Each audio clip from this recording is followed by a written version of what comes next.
ka-Jory, so what's up sa inyong lahat at kumusta na po kayo? So ayan nga yung nakaraan na kaganapan namin. So ayan mga ka-Jory, ngayon ko lang talaga na-upload kasi sa sobrang busy ko din minsan.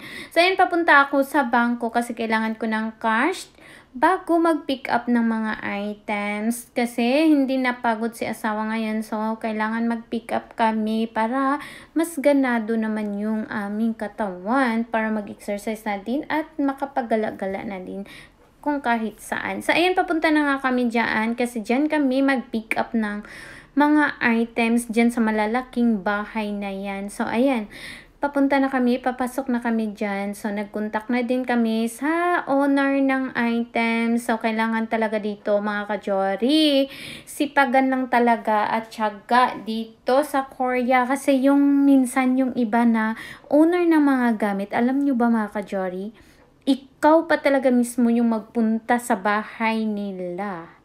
Hindi sila yung maghatid sa inyo or what. Magpapaano lang, magpa-deliver, okay lang, pero additional payment ka na doon. Pag malapit lang din naman, kaya na namin yung pick upin. Yung iba talaga, kadalasan talaga dito, yung ikaw talaga mag-pick up kung saan yung bahay nila. So, ang naganap nga dyan, mga ka-Jory, pumunta pa nga kami dyan sa underground na dyan sa parking lot na yan. Kasi nga dyan dapat kami magpa-parking talaga. At bago pa kami magpunta doon sa bahay nila talaga, 14th floor pa yun sila. So, aakyat pa talaga kami niyan, mga ka-Jory. Ganun talaga ang sipagan dito sa Korea. Kasi ganyan sila magbinta. Nako, sabi ko nga sa asawa ko, bakit nagbinta sila? Nagtatago. Paano yan mabinta? Tsaka yung, kailangan yung kung sino yung nakabili, siya pa talaga yung mag-pick up. Dapat sila na lang talaga maghatid. Hindi pa pwede. Pero hindi daw, kadalasan daw talaga dito hindi.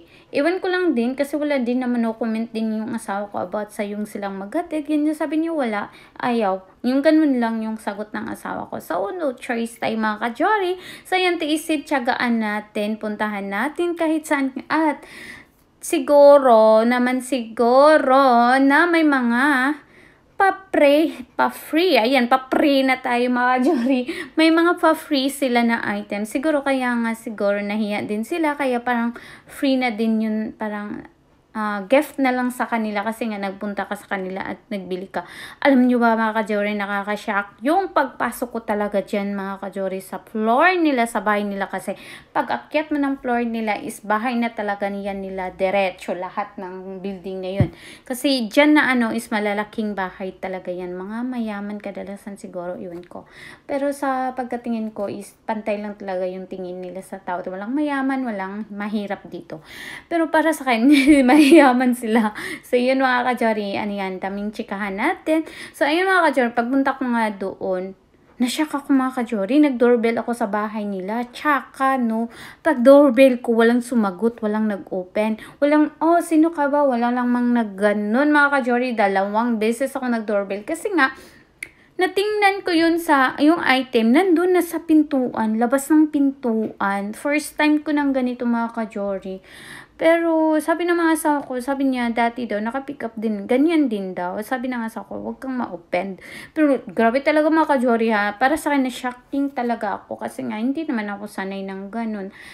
Nagpe-pick up kami ng mga items, pero sa ngayon, first time ko talaga nung ganun, na hindi ako sinundo ng may-ari. Nilagay lang talaga niya doon sa may door nila.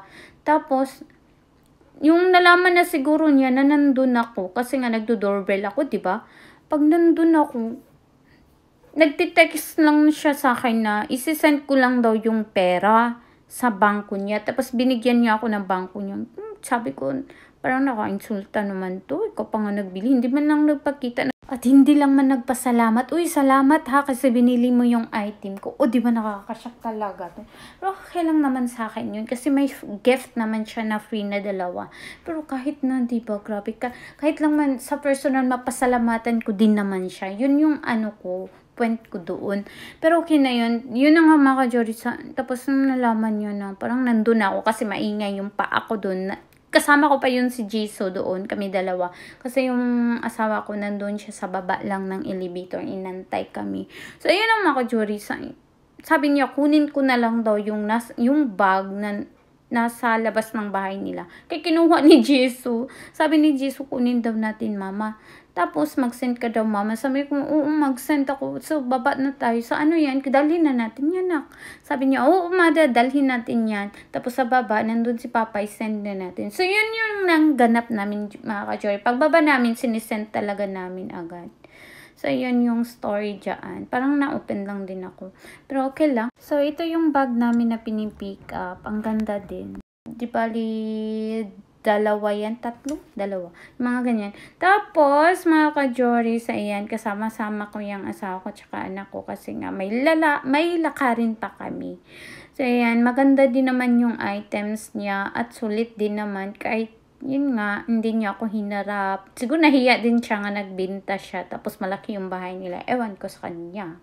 Bahala siya kung ano yung nasa isip niya. So yun mga ka-Jory. Ayan yung bag reveal natin. Maganda siya mga ka-Jory. Sulit siya. At yung isang brown na yan is free lang yan siya. Gift lang yan. Yung isa, ayun, hinarbat na ni Jisoo kasi pang bata din yun. Maliit at maganda. Yung dalawa is bago. Yung isang gift is bago. Tapos yung isang bag is bago. So yun mga ka-Jory, nagustuhan ko yung itim na bag na yan. Bagong-bago talaga. Pang laptop yan siya. Pang office talaga. So ang dami ding mga bulsa. Kaya ang ginawa ko dyan mga ka-Jory, pinalitan ko. Pasensya na po kayo ha. Inunahan ko na kayo. Hinarbat na ni Jory. So yun mga ka-Jory, ayan, nilagay ko na agad yung mga gamit ko dyan. Yung mga laptop. Kasi no need na siya labahan mga ka-Jory. Kasi nga, bagong-bago talaga. Yung isang brown lang ang hindi bago. At saka yung bagong isa, yung hinarbat ni Jisoo na. So, yan. So, yan mga ka-Jory. Ang saya-saya ko nga kasi ang bago pala. Akala ko talaga sikanhan. At ang saya ko talaga kasi ang daming nalalagyan niya na bag. So, ang ginawa ko mga ka-Jory, so ibigay ko yung luma ko. Bago din naman yun. Hindi ko pa din yun naggamit sa labas. Nilagyan ko lang yun ng laptop at saka mga gadgets ko. Pang biyahe, mga ganyan. Pero, hindi ko pa yun nagamit siya sa labas. So, yun ang ibigay ko para kapalit nung kinuha ko niyan na bag. So mga ka-Jory, abangan nyo to sa ating FB Reels are sa mag-live tayo doon. So, yung hindi pa naka-follow, please follow Jory and Korea sa ating FB. So yun mga ka-Jory, maraming salamat sa inyong mga suporta. So ayan, may bag na si Joring bago. At ang ganda niya, matibay talaga siya. Maganda yung leather niya. Sobrang sulit din. At nawala din yung inis ko at disappointed ko doon sa may-ari na yon. So yun mga ka-Jory. So thank you talaga sa inyong lahat. So ayan, dito lang tayo. Maraming salamat. So ayan na yung kaganapan ng aming pag-pick up. So ngayon ko lang na-upload. So ingat mo kayong lahat. Thank you sa inyong suporta. Bye!